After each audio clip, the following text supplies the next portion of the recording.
Welcome back, everybody. There's nothing worse than, that little tickle you feel in your throat when you just know you're about to get sick. Well, our guest today says you can actually keep that from ever happening again. It sounds kind of hard to believe. Dr. Raymond Francis joins us live now from Fort Lauderdale, Florida. Hi there, doctor.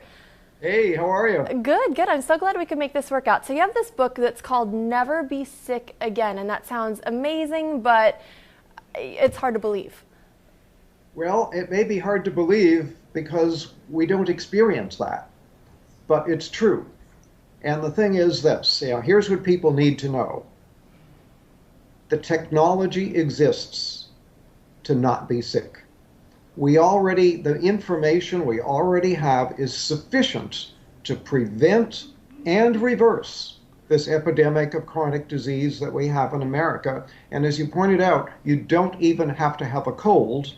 And I can tell you that I have had, in the past 26 years, I've had one cold, and I have a very good excuse for that one cold. So I'm 75 years old. I'm in perfect health. I don't take any medications whatsoever. I have boundless energy. I have a clear mind. I don't have an ache or a pain in my body. I'm living proof that you can be healthy and you don't need to be sick. Now, I think I've kind of started to take it for granted that I'm going to get one cold every year, and I plan ahead for that, and I think a lot of people live like that. I can't imagine a life where you never even get a cold. So what are you doing? Well, I have to tell you, at age 48, I almost died. My death was a medical certainty, and I had to use my own knowledge of biochemistry to save my life and then to restore my health. And that's what got me interested. Almost dying really caught my interest. What I do, I changed my diet. I changed my lifestyle. I've learned how to eat good food. I take very high quality supplements. In fact, I now make my own supplements and sell them. They're very, very high quality. I get regular exercise. I meditate on a regular basis. So in short, I changed my diet. I change my lifestyle, and I take very high quality supplements, and that's why I'm so healthy. So what are some changes that all of us can take? Because not everyone is able to, make their own supplements in their home. So what are some simple things that we can do right now to keep ourselves from getting sick again? Okay, well, simple things. If you want to do one thing and only one thing, get off of sugar. Sugar is a deadly metabolic poison. And if you look at it from a biochemical standpoint as to what happens to you when you eat sugar, I wish I had a blackboard here right now and I could fill a whole wall with what happens when you eat just 1 teaspoon of sugar. Now, what about the sugar in, say, like fruit or apple juice or something like that? Well, apple juice, no, but fruit. If you eat a piece of fruit, that's okay.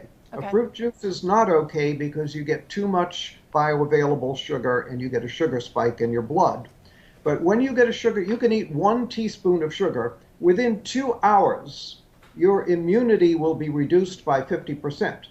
And then people say, oh, I caught a cold. No, you didn't.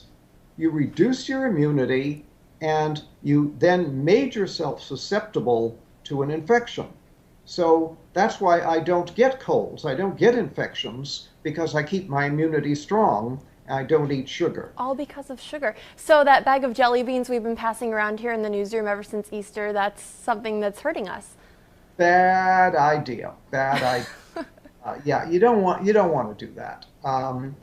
Sugar, as I say, is a deadly metabolic poison. And what I mean by that is that it screws up all of your biochemistry. Just 1 or 2 teaspoons of sugar will throw your normal biochemistry into chaos for a period of 6 to 8 hours. And that's not very much sugar. It doesn't sound like a lot. Sugar. One cola drink has about 10 to 12 teaspoons. So you eat 1 to 2 teaspoons, your body is going to be in biochemical chaos for 6 to 8 hours. Now, health is when all of your biochemistry is balanced and all your chemistry is working right. When you eat sugar, you throw that balance out for 6 to 8 hours. So if you eat sugar in the morning, put some sugar in your coffee or have a breakfast cereal with a contained sugar, and then have more sugar at lunch and more sugar in the evening, guess what? Your body is going to be in biochemical chaos 24 hours a day. So And what's a good amount then to get on a daily basis? none, None. none, yeah. Uh, I'm in Sugar trouble. should be outlawed. Basically should be outlawed. We should not, and here we allow children, we don't allow children to smoke cigarettes. We don't allow children to drink alcohol, but we allow them to buy sugar and eat sugar. Sugar is far more dangerous than alcohol or cigarettes. Really? Yeah, I was going to ask you, what do parents need to do? Because you're going to have a hard time convincing your child who wants candy right now that that's not good for them. Right. I understand the problem. I'm well aware of it. But you asked the question, what can people do? That's one thing anybody can do to improve their health. Sugar causes every imaginable disease. For example, Alzheimer's. Sugar is the leading cause of Alzheimer's. Sugar is a major cause of cancer, a major cause of heart disease, a major cause of diabetes. This is,